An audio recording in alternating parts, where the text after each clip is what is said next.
Pronto, gente, boa noite. Agora é para valer, vamos iniciar nossa live.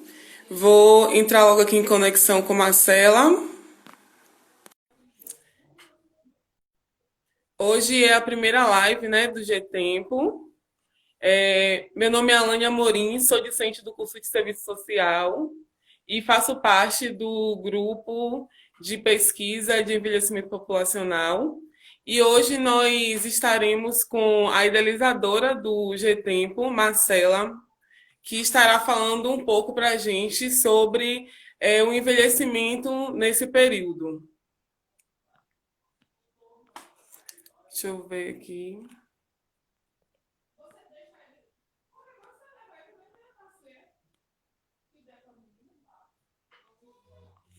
Enquanto Marcela conecta, eu vou falar um pouco sobre o currículo dela, né? Sobre quem é Marcela.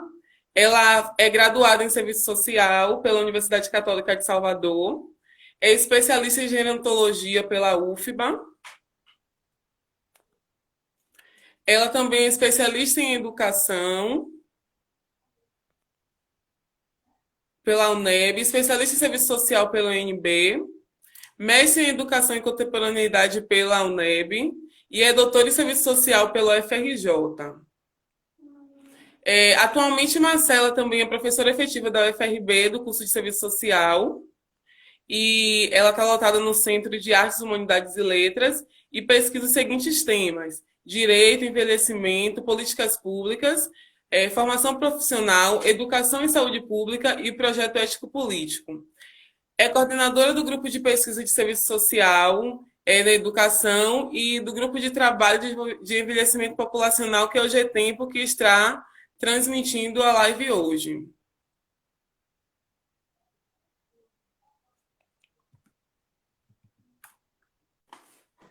Pronto, vamos conectar aqui com a Marcela. Gravando. Tá me vendo direitinho? Tá me vendo direitinho? Não, tá escuro ainda. Ô, danado! Não é o local que a senhora está, não? Deixa eu ver.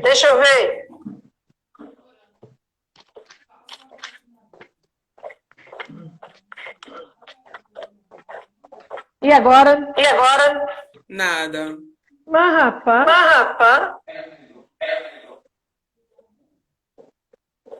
a gente testou mais cedo e funcionou tudo direitinho. Foi, sim. De qualquer sorte, as pessoas estão me ouvindo? Sim, tá lhe ouvindo tranquilo. Talvez seja a conexão. Sim. Vou tentar aqui com outro.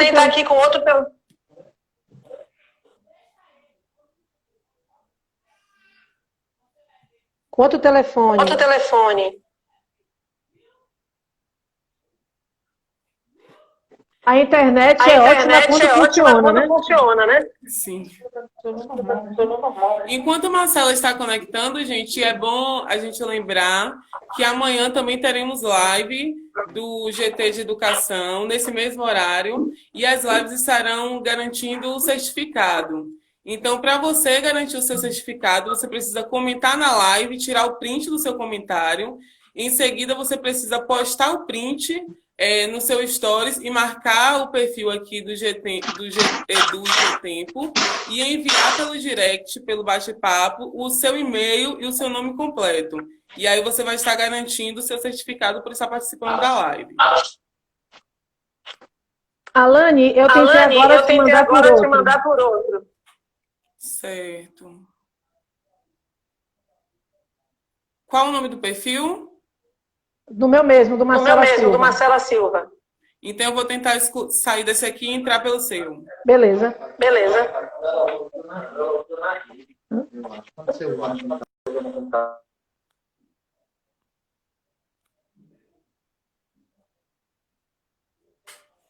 Vale lembrar também que nós estamos com o sorteio de 2 livros e está a postagem aí no nosso feed. Então, você pode ir lá no feed e ver as regras de participação do sorteio. Esse sorteio vai estar acontecendo amanhã.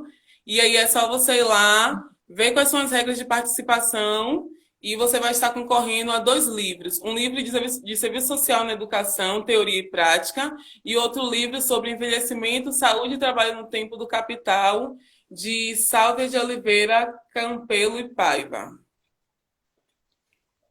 Continua vendo tudo escuro, Continua né? vendo tudo escuro, né? Ainda tá tudo escuro. Ai, menina. Ai, menina. Gente, vocês conseguem ter um retorno bom do áudio de Marcela?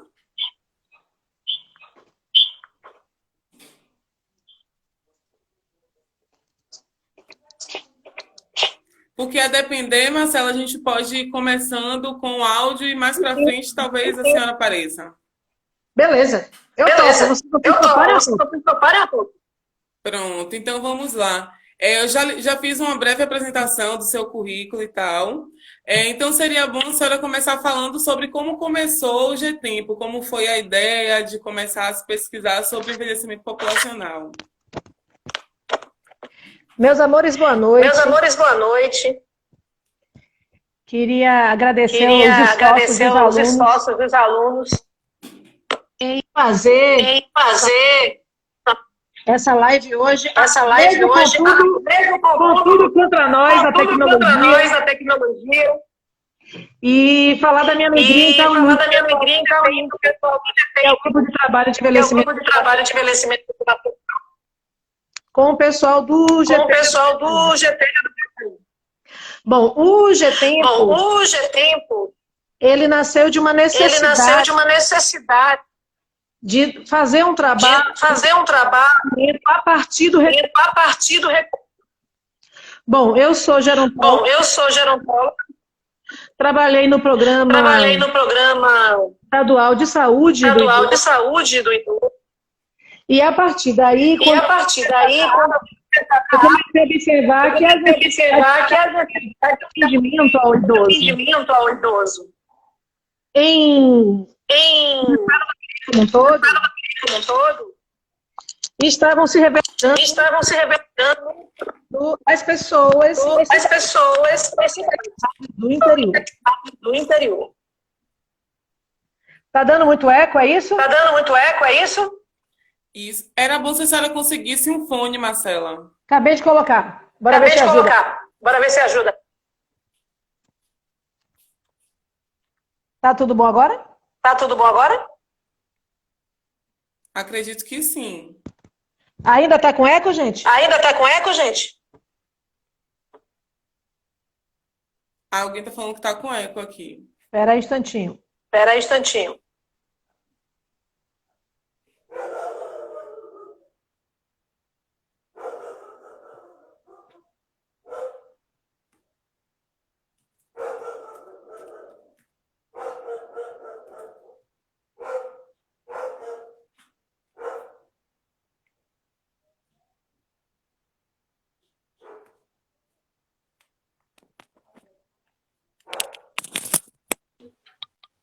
Pronto, você tá aparecendo agora.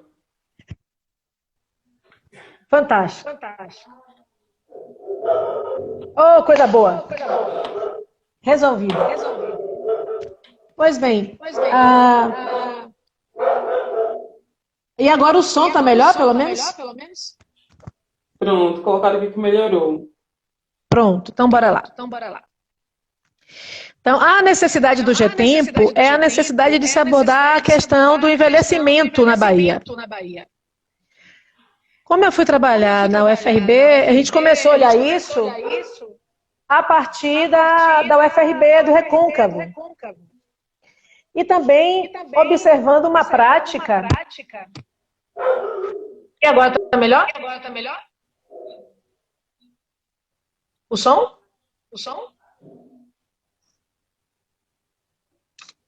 Para mim tá normal. Tá normal? Então ótimo. As pessoas estão dizendo que tá com eco, mas a gente vai melhorando isso. Bom. Melhor professora, vocês são demais. A ideia foi, com o tempo, começar a abordar o envelhecimento a partir do interior da Bahia. a gente ainda tem muito preconceito e a nossa visão ainda é muito urbana do processo de envelhecimento. E aí a ideia do G-Tempo era como é que a gente dá visibilidade aos idosos do interior, a partir dos idosos do interior. Então, daí veio o grupo, né? E como tem pessoas como eu sou de uma família de idosos, né? Na minha família tem muitos velhos, e eu comecei a ver que os estudantes também têm esse perfil. Então, a gente precisa isso. E em meio à pandemia, a gente começou a dar uma visibilidade negativa ao processo de envelhecimento, né? Do mesmo jeito que anos atrás, a gente dava, dizia que existia doença de velho, né? Que hipertensão é doença de velho, que diabetes é doença de velho. A gente agora está carimbando o envelhecimento com o estigma do Covid, né? Uma doença tipicamente de velho. Embora os dados tenham sinalizando que não é. Né? Não é uma. Embora pegue as pessoas com maior comorbidade, e o maior índice de comorbidade apareça na população idosa, dados de ontem mostram que a gente está. As pessoas que têm mais risco são as pessoas que estão entre 35 e 55 anos.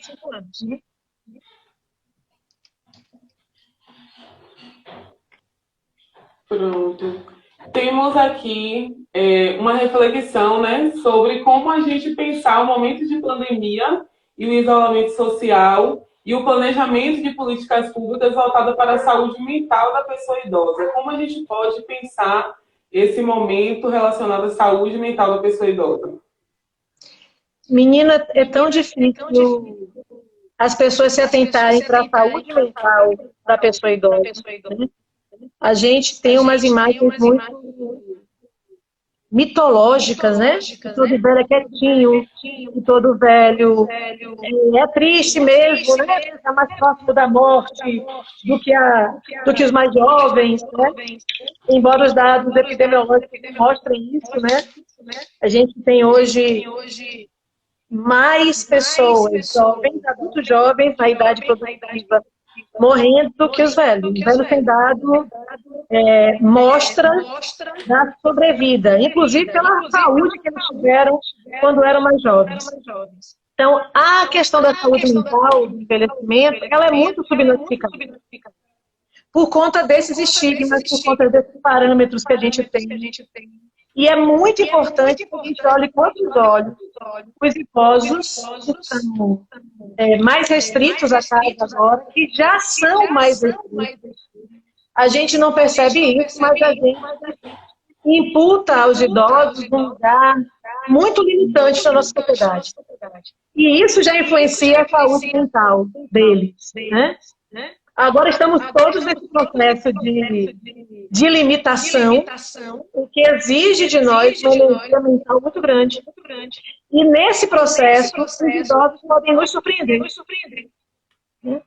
A gente tem tido hoje as famílias sendo obrigadas a conviver uns com os outros compulsoriamente, né? Por conta do processo de isolamento social que a gente está passando. Então a gente está tendo que conviver. Eu fico pensando quem tem filhos. E que deixava os filhos em tempo integral na escola e agora estão sendo obrigados a conviver com os filhos, serem os professores dos filhos, né? Papéis, inclusive, atribuídos aos avós, aquelas pessoas que têm avós, né? Os avós ficavam mais tomando conta dos filhos, enquanto os pais estavam no mundo do trabalho. E hoje está todo mundo tendo que conviver compulsoriamente. Isso tem bônus e tem ônus. Isso nos ajuda a compreender algumas coisas e nos prejudica na dinâmica familiar, na dinâmica doméstica, né? Então, a atenção à saúde mental, ao status mental do idoso, é um dos vetores que a gente avalia a saúde dele. A gente, às vezes, é surpreendido numa atenção idosa com posturas muito mais maduras, acolhedoras, do que dos adolescentes e dos jovens, né? Ainda assim, é muito importante que as políticas públicas considerem, como a Organização Mundial de Saúde, como a geriatria e a gerontologia geram, o status mental do idoso, o vetor de saúde funcional. Então, a gente tem que preservar a autonomia desse velho, a independência desse velho e observar bastante o status mental. O problema é que todas as políticas públicas têm uma visão muito estigmatizada do processo de envelhecer. Certo. Ediane, Obrigada por parabéns, menina. Ediane colocou aqui, né, uma pergunta: como a senhora pensa o retorno das aulas para a pessoa idosa? E citou como exemplo o CAU, que tem um público mais velho em larga escala. Uma das maravilhas da interiorização do ensino superior é poder possibilitar pessoas que têm uma história de negação de acesso aos direitos de forma muito sistemática, a possibilidade de ingressar no ensino superior. Então, nós temos hoje um público idoso em torno dos campos da UFRB que clama por uma inclusão. Então, a gente responde pela história de exclusão histórica dessas pessoas e a chegada da universidade do interior está migrando esse público para dentro da universidade. A gente tem grandes desafios nesse momento de pandemia. Desafios que são para todas as faixas etárias, né? A gente está agora, por exemplo, observando como é que a gente vai tratar a inclusão dos alunos pela metodologia de trabalho remoto dos professores, que vai incluir, né? Pensar a condição de internet, sinal, bom telefone para poder ter acesso à internet. Imagine tudo isso para um público que não teve acesso a isso no tempo que vocês mais jovens tiveram. Para você ter uma ideia, eu sou da época, olha como eu sou velha, eu sou da época do Orkut. Você conhece o Orkut, chama? Sim. Então você também é velho. Então você tem que saber.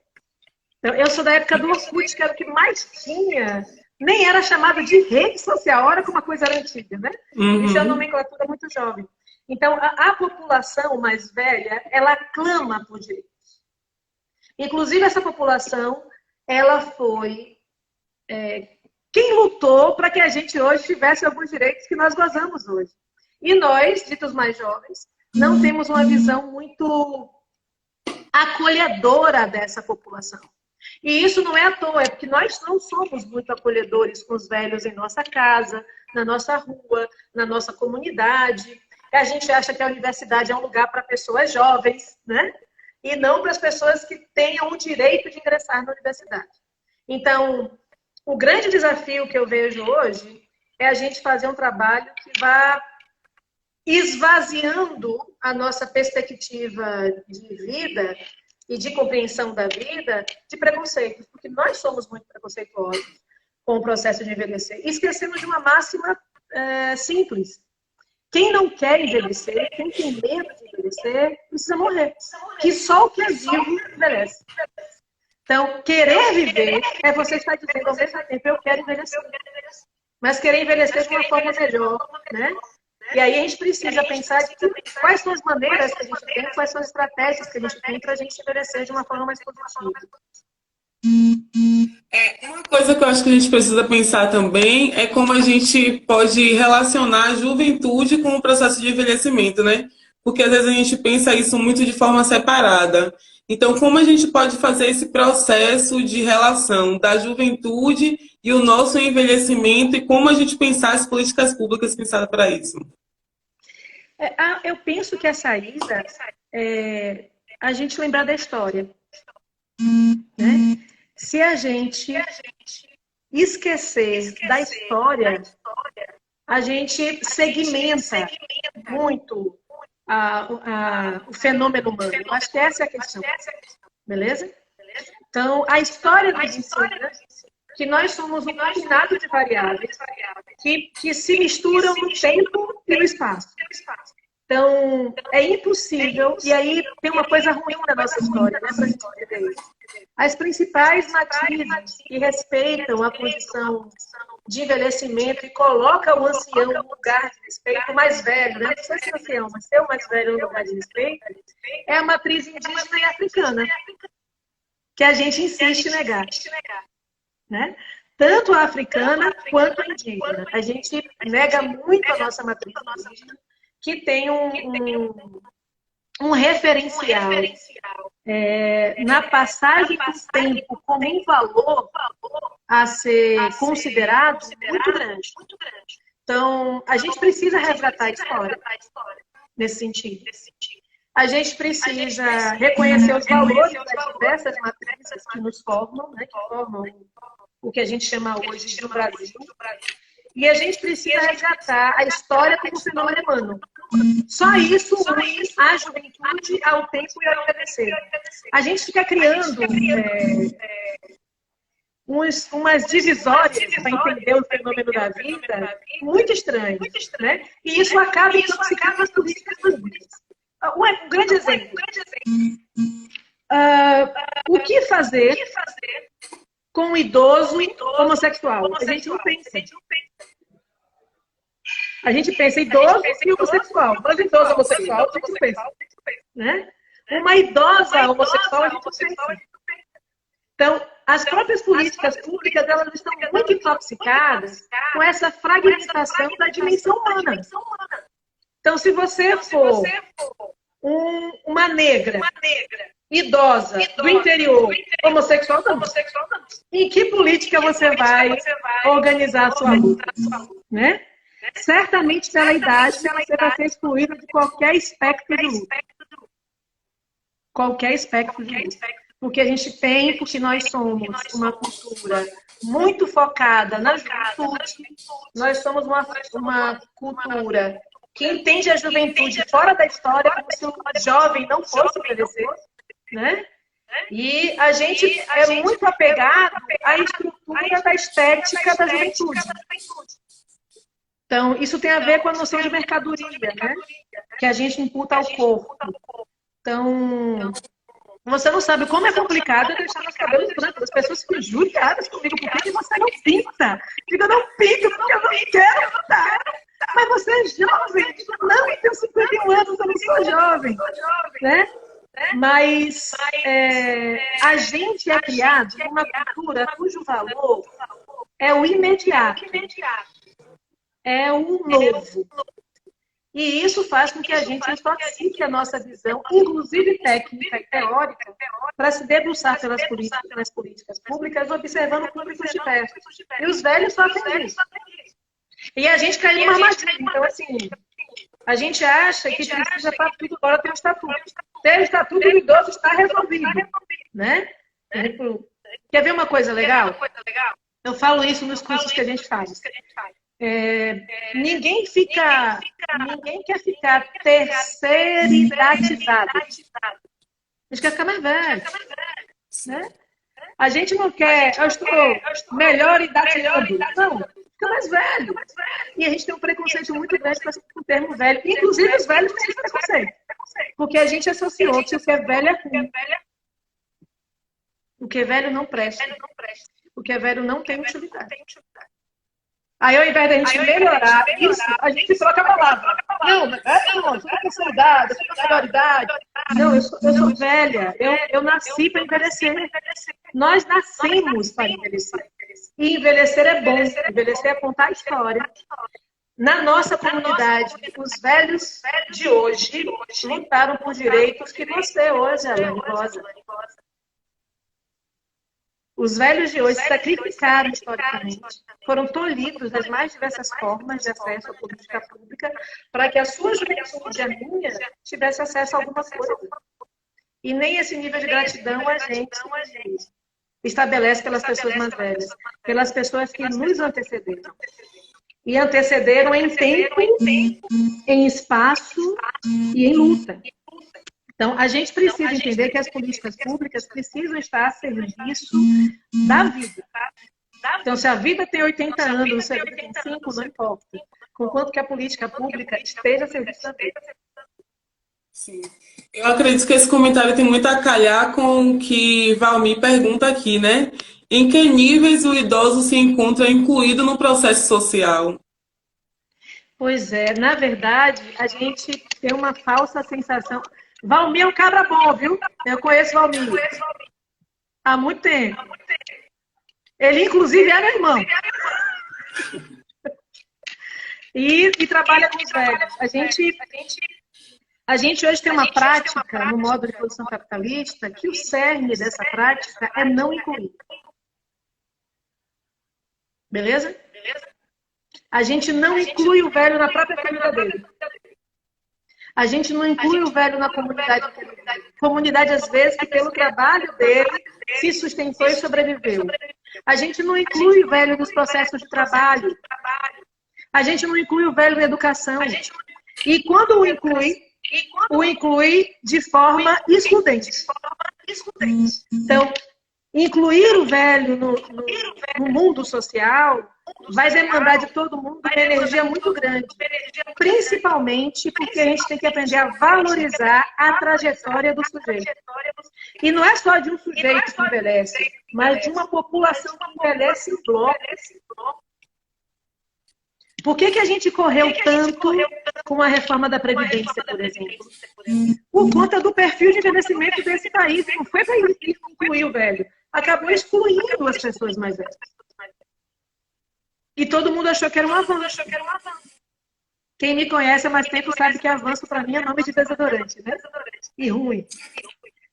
Então, a gente tem que tomar muito cuidado com algumas categorias. Então, para a inclusão dos idosos, a gente precisa, impreterivelmente, fazer uma revisão do que a gente concebe como vida. Feliz daqueles que seus velhos estão próximos. Feliz daqueles que conseguem, no cotidiano familiar, incluir os velhos.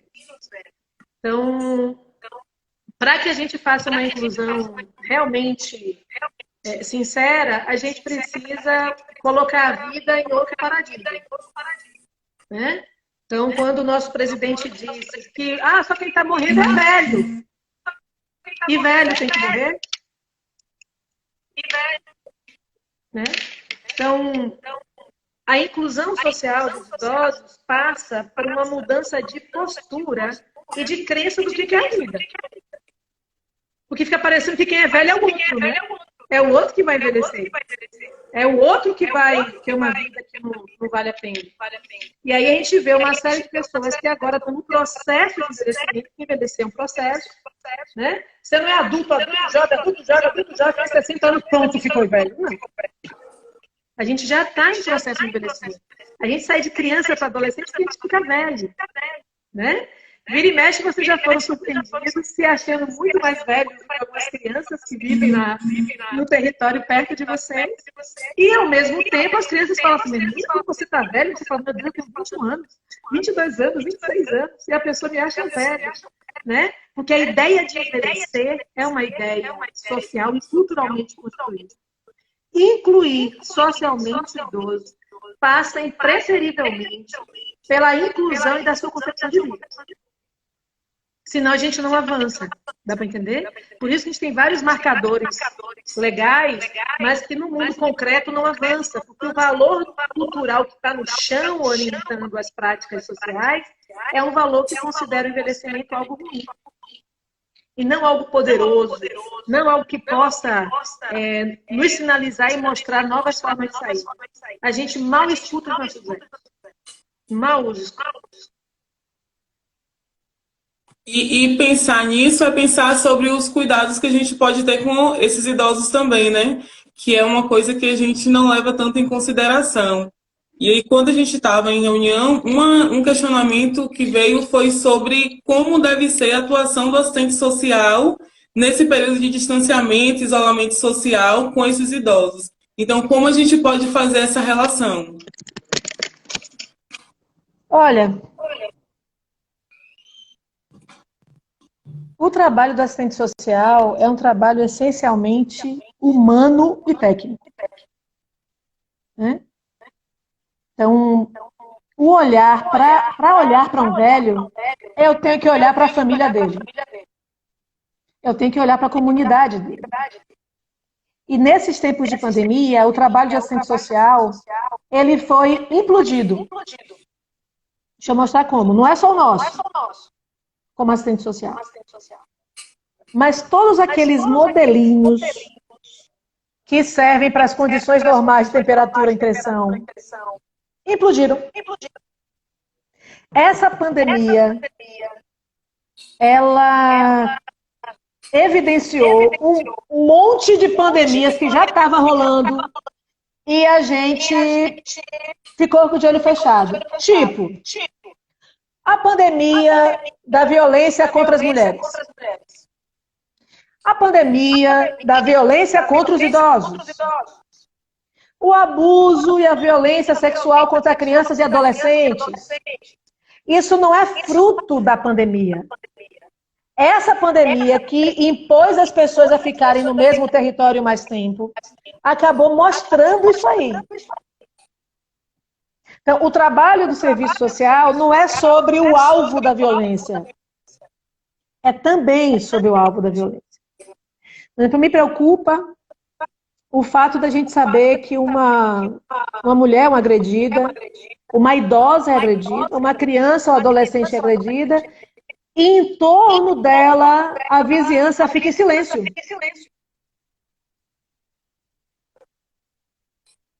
Então, como é que eu sei que um idoso está restrito ao leito, negligenciado, gritado? Você escuta os sons da porrada que é dada nele e o silêncio da comunidade em torno sequer denuncia. Então, isso para mim é o atestado de que a nossa sociedade está bem adoecida. Então, o trabalho do assistente social junto ao idoso tem que passar por essa leitura. Eu tenho que assistir ao idoso, sim. Eu tenho que assistir a família desse idoso, sim. Eu tenho que assistir aos sujeitos profissionais que atendem esse idoso. A gente ainda sofre, por exemplo, eu trabalhei na área da saúde, a gente ainda sofre com um esforço muito grande de alguns profissionais infantilizarem os idosos. Isso também é violento. Porque no ato de infantilizá-lo, eu sou iatrogênico, eu não considero o tempo dele de vida, eu às vezes coloco uma pequena variável da saúde dele como mais importante.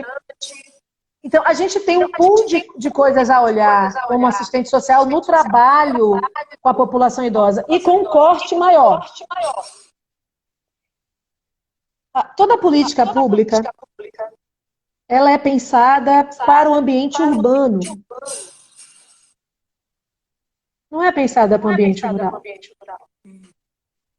E com isso eu não estou dizendo que os velhos dos grandes centros urbanos são bem atendidos, não.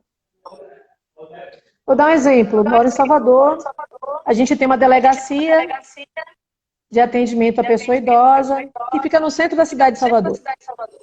Se um velho toma uma porrada, é ameaçado, ou agredido, qualquer coisa que o valha, em Cajazeiras, que está no outro extremo da cidade, ele não vai ter como atravessar a cidade inteira. Principalmente se a violência for cometida com alguém da sua própria família, para dar queixa. E aí ele dá queixa e volta para onde? Para o mesmo lugar? Essa não é a mesma angústia que as mulheres que são alvo de violência sentem? Então, nós precisamos entender que o atendimento tem que ser especializado. Mas o velho, para mim, tinha que ser atendido em qualquer lugar com respeito. Da mesma forma, a mulher. Em cidades que não tem delegacia para o velho e para a mulher, vai ser atendido onde? E aí leva a gente a pensar num processo de, não sei se pode chamar de infantilização que a gente faz dos idosos, né? E de uma certa falta de autonomia, porque a gente sempre ouve falar, velho, quando chega em certa idade, vira criança, não tem mais querer. E onde fica aquele processo de autonomia, sendo que muitos desses idosos são responsáveis pelo sustento de suas famílias. E eles acabam perdendo essa autonomia, né? Pois é, e a autonomia é um dos vetores que a gente usa para avaliar A saúde do velho. É o nível de autonomia que ele tem, que é a capacidade dele decidir, né, sobre si e sobre as coisas do mundo, fazer as escolhas dele. Isso tem que ser preservado. A independência, que é a capacidade dele ter condições objetivas de executar o que ele decidiu. E o status mental dele. É muito comum a gente infantilizar a condição do envelhecimento. É a forma mais sutil de preconceito. Eu falo sutil porque socialmente a gente aceita isso, né?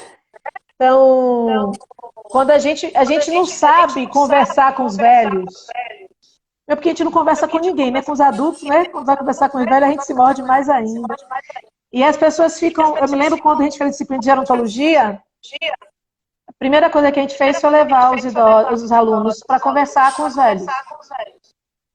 A gente tomou pé de que alguns alunos emocionados na primeira vez que eu ofereci a disciplina de gerontologia, que aqueles velhos conversavam as coisas que os velhos deles em casa queriam conversar. E eles não ouviam. A nossa cultura não é uma cultura que proteja valores humanos que são fundantes, né? A escuta, o acolhimento, o respeito, a decisão, né? A gente não tem isso. A gente precisa melhorar isso. A gente tem muita dificuldade. E aí a nossa dificuldade se reverbera numa forma de não saber... Olha a Cláudia Macarena, bem-vinda. Uma forma de não saber como é que a gente se relaciona com as pessoas mais velhas. Então a gente precisa aprender isso. E só tem como aprender isso se relacionando. Não tem outra forma. Sim. E a gente pensar nessa nova normalidade agora, né, que a gente pode vivenciar depois dessa pós-pandemia. Então, como a gente pode pensar os novos desafios que os idosos vão encontrar nesse pós-pandemia e durante também agora, e os jovens também nesse processo de envelhecimento. Então, como a gente pode pensar essa nova normalidade nesse processo? Eu vou dizer um negócio, eu não acredito nessa nova normalidade aqui para nós. Eu acho que a gente está até querendo uma nova normalidade, mas eu não sei se ela vai rolar, não. Eu não tenho essa certeza que a gente vai ter uma nova normalidade. Porque eu não estou vendo na conduta das pessoas uma mudança. Eu acho que a gente está querendo voltar para onde a gente estava. E onde a gente estava era ruim pra caramba. Aonde a gente estava, a gente não cuidava dos outros e continuou não cuidando. Onde a gente estava, a gente não entendia a importância das pessoas mais velhas. E a pandemia, por conta de uma série de fatores, está reforçando um pouco isso. A gente ainda vê na mídia a ideia de que a pandemia é uma doença de velhos. Eu acho que isso, inclusive, está sendo algo que está sendo contraproducente para a manutenção da vida das pessoas. Então, se você vê as cenas do Rio de Janeiro no sábado e no domingo, você vê isso nos bares. Só tem jovem, né? Jovem não morre. Esse negócio é só para velho. Então, para ver que a gente não está mudando. A gente não está mudando isso. Então, o que eu penso é que a gente precisa, e a pandemia pode ser uma oportunidade para a gente observar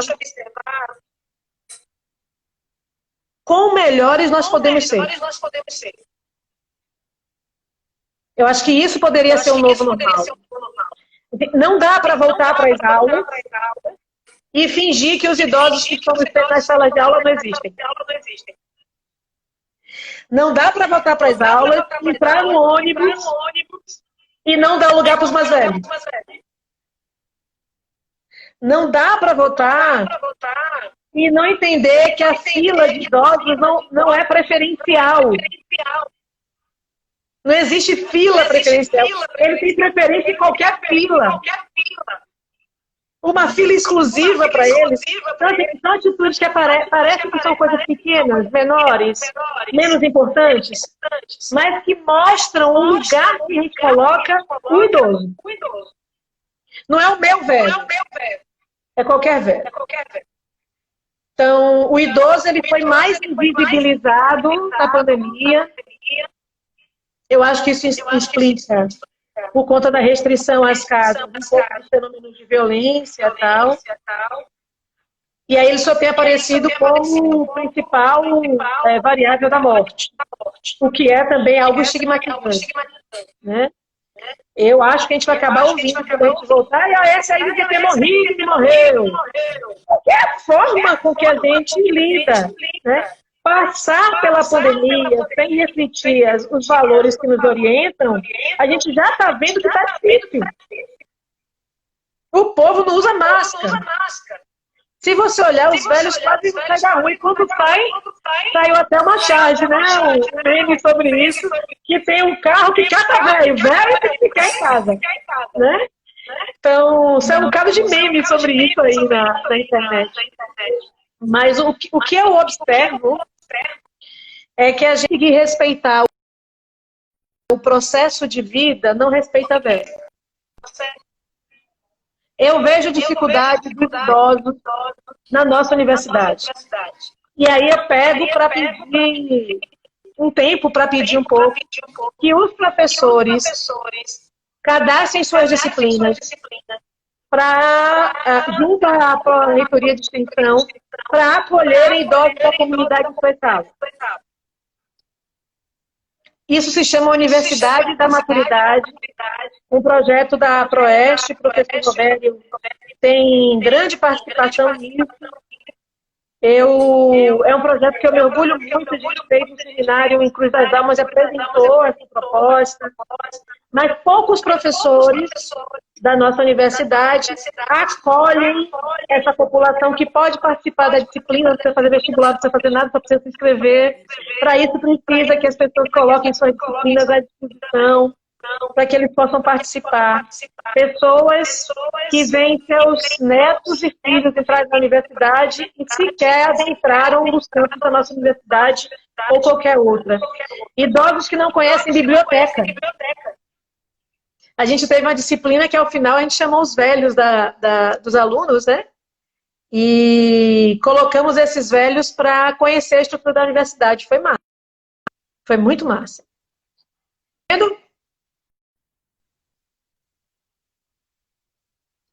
Alô? Foi eu. Foi e voltou. Congelou. Ah. Daqui a pouco ele manda a gente embora, né? Que o Instagram faz isso. Ele já tá na hora de ir embora, né? Assim que ele fala. Pronto, voltou. O Instagram bota a gente para ir embora. Daqui a pouco. Teve uma colocação aqui que eu perdi, mas eu lembro muito bem, só não lembro a pessoa, que ele traz essa reflexão. O que eu quero para o meu envelhecimento? Isso é a gente pensar o que quer para a vida. O que eu quero para a minha vida, né? Então, vocês precisam ter um projeto. Eu me lembro quando eu dava aula no primeiro semestre, e eu perguntava assim, o que vocês querem, né? Qual é o seu sonho na vida? E aí, eu não sei se tem gente do primeiro semestre aqui, eu sinto muita falta de dar aula pro pessoal do primeiro semestre, que era bastante legal. Eu perguntava, o que você quer? Qual é o projeto de vida? Qual é o teu sonho? Qual é a tua vontade? Aí o caboclo lá dizia, eu quero formar. Eu digo, mas doido, se tu entrou na universidade, é muito mais sair. Ou tu é jubilado, ou tu sai. Da forma, né? Como é que é uma coisa tão imediata é o nosso sonho, né? E aí, ouvindo, aí uma dizia assim, eu quero casar. Eu digo, tem noivo? Tem. Quanto tempo tem de noivado? 11 anos. Digo, rapaz, eu não sei se você vai casar mais não, mas deseje, não tem problema. Para você ver o quanto os nossos sonhos, eles são sonhos muito imediatos. E eles não consideram toda a nossa vida. Né?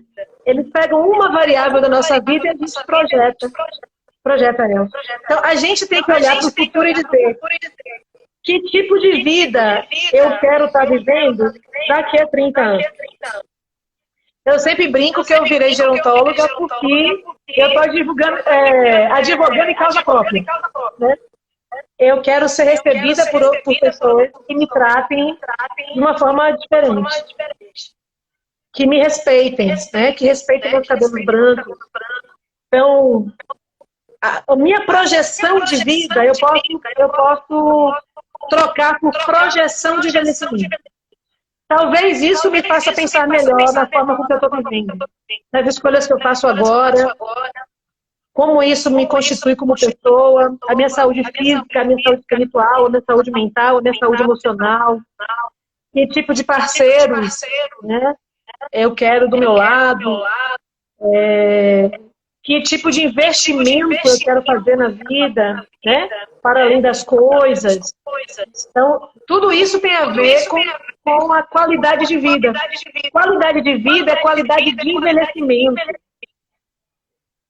A gente hoje envelhece muito mal. Minha avó morreu com quase 103 anos, acho que 102, 103 anos. Eu não sei se eu consigo isso, as estatísticas dizem que eu tenho 25% de possibilidade de fazer isso, porque eu sou exposta às coisas hoje que minha avó não foi. Minha avó andava mais do que eu. Né? Minha mãe andava mais do que eu. Então hoje a gente tem uma vida muito cômoda. Mas a comodidade acaba sendo a semente do sofrimento, né? Então, a juventude hoje é muito mais obesa do que a juventude de minha mãe ou de minha avó. O que a gente come hoje tem muita toxina. As nossas relações são muito complicadas. Tudo isso acaba repondo contra um envelhecimento não tão saudável. Né? E o envelhecimento saudável é o envelhecimento do corpo, é o envelhecimento das emoções, né? Que a gente vai chamar lá de maturidade, o envelhecimento de uma forma de ver o mundo, que as experiências vão dando a gente novas oportunidades de fazer leitura de realidade. E isso tem que ser valorizado. Nossos pais sabem mais do que a gente. Eles podem não saber mais do que a gente sabe. Mas que eles sabem mais da vida e viram mais coisas do mundo do que a gente viu, certamente eles viram. Né? Nessa linha, a Valmi está aqui perguntando: podemos dizer que existem diversas velhices? Sim. A gente tende, nessa sociedade que a gente vive, a homogeneizar. Parece que todo velho é um bloco só, né? E todo mundo envelhece do mesmo jeito e tem o mesmo comportamento quando fica velho. Né? Isso é fruto de uma sociedade capitalista que estigmatiza. Se você tá doido para sair e sua amiga não, a primeira frase que pergunta é: tá ficando velha. Sim. Né? Porque a gente meteu na cabeça que tem um padrão de envelhecimento lá que é para todo mundo. O contrário também é estigmatizado. Você pega uma velha que quer sair todo dia, tomar uma, faz amigas e tudo mais, é descarada, desavergonhada. Então, se coloca no seu lugar. Né? Então, envelhecer numa sociedade capitalista que tem fórmula para tudo, e imposição para tudo, e carimbo e estigma para tudo é muito difícil. Né? Então, envelhecer é deixar a pessoa ser. Eu me lembro quando eu, numa disciplina, levei um texto que é de um professor que, para a tese de doutorado dele, ele escreveu: envelheci e saí do armário, falando do sofrimento dos idosos que são homossexuais e que são obrigados a ser héteros. Aí tem que casar. E aí, depois dos filhos crescidos, eles podem assumir ou não. E a discussão dele era sobre isso. Tem que ver a cara dos alunos Tipo assim, gente, e tem isso? Porque a gente meteu na cabeça, pela criação nossa utilitarista, que velho é um carimbo e que é todo mundo igual. Não. todo velho não é igual, todo gordo não é igual, toda prostituta não é igual. As pessoas não são iguais. Então, às vezes, tem um discurso que é muito para frente, progressista, né? Das diferenças, mas vai tudo mal. Né? E isso para todos os marcadores sociais. Então, a gente precisa entender que o envelhecimento não é uma receita de bolo que se aplica a toda pessoa. Se tem uma coisa que é diversa, é a forma de envelhecer. Então, o envelhecimento, estudar envelhecimento, e aí eu convido todo mundo, viu? A estudar, a ler um pouco mais sobre envelhecimento. Mesmo que não queira ser um gerontólogo. Mas quem vive hoje precisa entender o envelhecimento de outra forma. Precisa entender a dimensão humana do envelhecimento. Precisa entender que não é receita de bolo, que todo velho não é igual, que as necessidades dos velhos não são sempre as mesmas. E aí você vê que as políticas públicas se enganam nisso. Então, se der passeio, der festa e der jogo, o velho está feliz. Não é isso. Aí você vê um velho lá que quer entrar na universidade, aí o pessoal, opa, não, vai lá estudar com dominó. Não, quero voltar a estudar. Aí o EJA só funciona de noite. Dá para entender? Então a gente tem formas que o sistema capitalista faz de não permitir o que ele já não permitiu para essas pessoas que já estão mais velhas. E nós temos um problema grave hoje no Brasil. A gente tem um povo que está envelhecendo em bloco. Já tem um povo que está velho. Mas nossa geração pula. O pessoal, qual é a sua faixa de idade, Alan? Quantos anos você tem, Alan? 27. Demorou para responder. Aqui seja 27. A galera que está aí entre 25 e 35 vai envelhecer em bloco. E a gente não tem estrutura pública nenhuma para receber esse povo todo.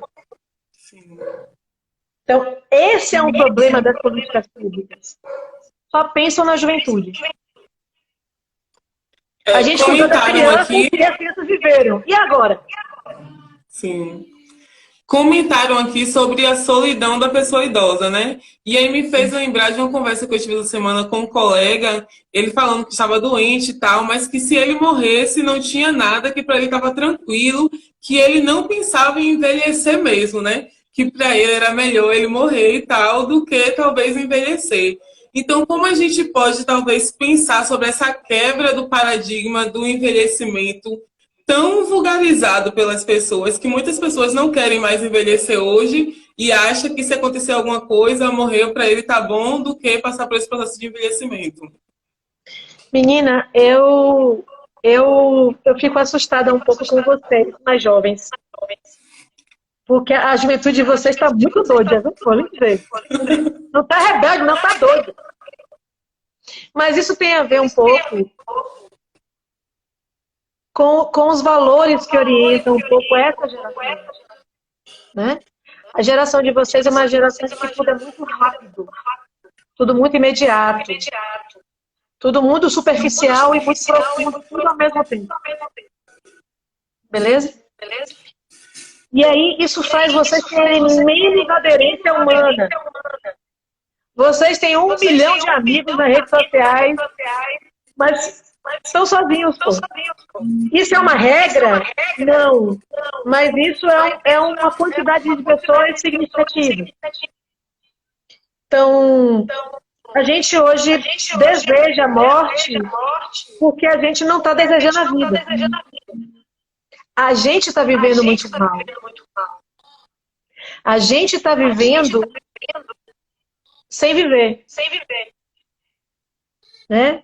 A gente está substituindo o contato. E nesse sentido, a pandemia está ensinando muita coisa. Né?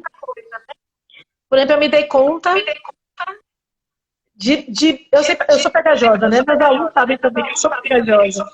Eu gosto de estar junto, de abraçar, de conviver e tal, de dividir coisas, de estar partilhando da vida dele. E agora a gente não está podendo fazer isso porque é AD, né? E eu sinto falta. Eu Eu sinto falta de ver vocês, de ouvir vocês, de falar com vocês.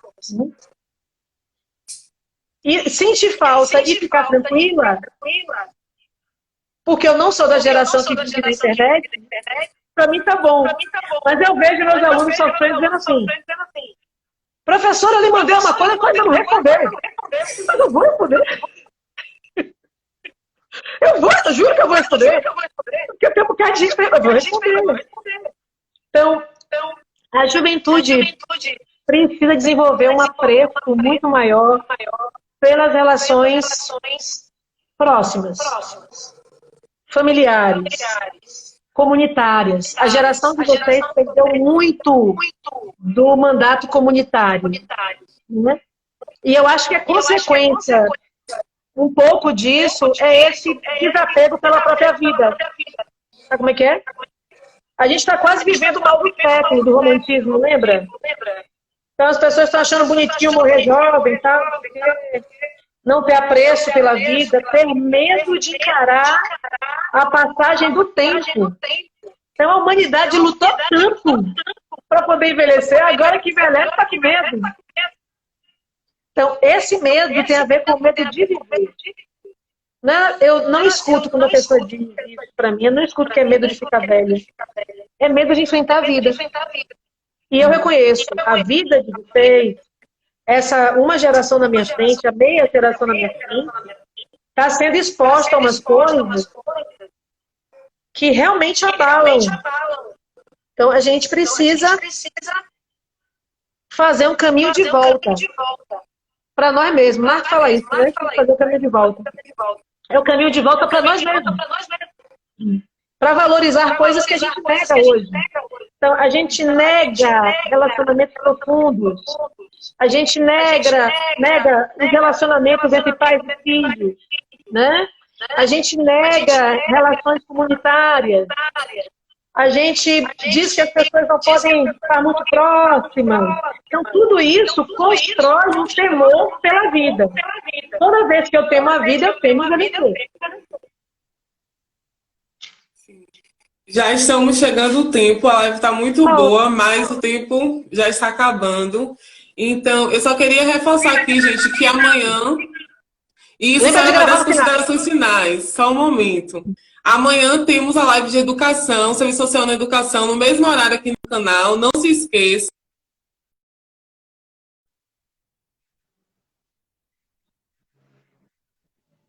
E Marcela vai dar as considerações finais para que a gente possa encerrar a live.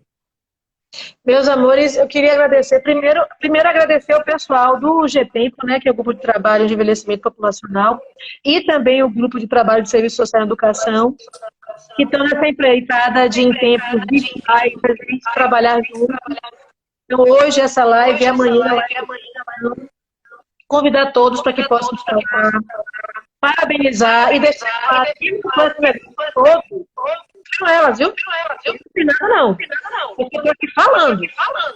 Quem montou tudo, quem fez a educação, quem fez o chamamento, quem testou comigo de manhã falando que eu estava fazendo novo termo. Tudo isso quem faz são os alunos do Serviço Social. Então, minha gratidão a vocês, meus parabéns. Dizer que a gente do GTEMPO está aberto, queira participar. A gente tem um PIBIC que foi aprovado para entender o envelhecimento em tempos de pandemia, a questão do estigma do envelhecimento.